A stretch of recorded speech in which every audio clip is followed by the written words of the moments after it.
guys. Hello guys, ये तो खून में ही टाइटेनियम है। आप ऐसा कुछ भी घर पे करने की कोशिश मत कीजिएगा। हेलो गाइस, हम आ चुके हैं हमारे देसी स्विमिंग पूल में। तो आप देख सकते हो, ये है हमारा देसी स्विमिंग पूल। ये थोड़ी सी क्लिपें देखो।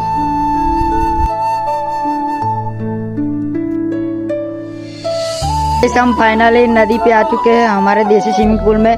तो आप देख सकते हो यहाँ पे सब लोग नहा रहे हैं। आप देख सकते हो इस तरीके का टैलेंट हमारे गांव में ही देखने को मिलेगा।